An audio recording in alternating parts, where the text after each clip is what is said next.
இப்போதைக்கு இருக்கிறது அந்த வீட்டு இடம் மட்டும்தான். அந்த வீட்டு இடம் பையனுக்குன்னு அது நான் வரட்டேன். அதை நம்பித்தான் அந்த பேப்பர் சீட்லேயே 100 ரூபாய் ஸ்டாம்ப் பேப்பர்லையும் கையெழுத்து போட்டு அவங்க வாங்கிக்கிட்டாங்க. அது எப்படியே நான் கண்டுபிடிச்சி போய் வட்டிக்கு கொண்டு போய் நகையெல்லாம் வச்சுட்டு அந்த தாலிக்கொடி அமுக்கட்டையே வாங்கி கொண்டு போய் வட்டிக்கு வச்சுட்டு கொண்டு போய் கொடுத்துட்டு வந்துட்டோம். இப்படின்னா எப்படி மேம் நான் பிழைக்கிறது? நான் கூலி வேலைக்கு தான் போகிறோம். லிட்ரேச்சர் படிச்சுட்டு எல்லாம் இப்போ போச்சு. என் பிள்ளைங்களை காப்பாற்றணுன்றதுக்கோசரம் நான் ஏறு வேலைக்கு எழுதுறதுக்கு போகணும் மேம். ஆனால் இப்படி பண்ணிட்டு இருந்தா நான் எப்படி என் பிள்ளைங்களை காப்பாற்றுறது?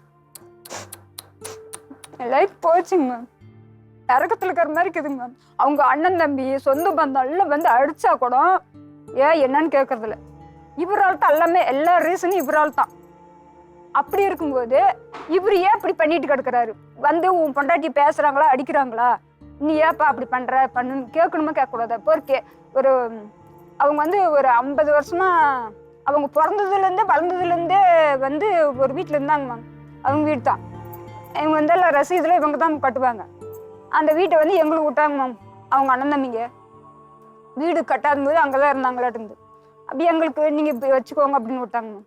அது அவங்க அங்காளி ஒருத்தம் அவங்க மூலியமா எங்களுக்கு தான் அப்படின்னு சொல்லி ஜேசி போட்டு நிறைய போட்டாங்க. கேஸ் போகலான்னு சொன்னால் வேண்டாம் அப்படின்னுட்டாரு. அங்கே போனாக்கல அவங்க மனசு எங்களுக்கு தான் இது உங்களுக்கு கிடையாது அப்படின்னு ஏமாற்றி கையெழுத்து வாங்கிக்கணும். என்னென்ன பண்றாங்க மேம் இதெல்லாம் அதாவது கூட பிறந்தவங்க எத்தனை பேர்? 4 பேர் ஆம்பளைங்க. 4 ஆம்பளைங்க 2 பொம்பளைங்க. அவங்க எல்லாம் உங்களுக்காக பேச மாட்டாங்களா?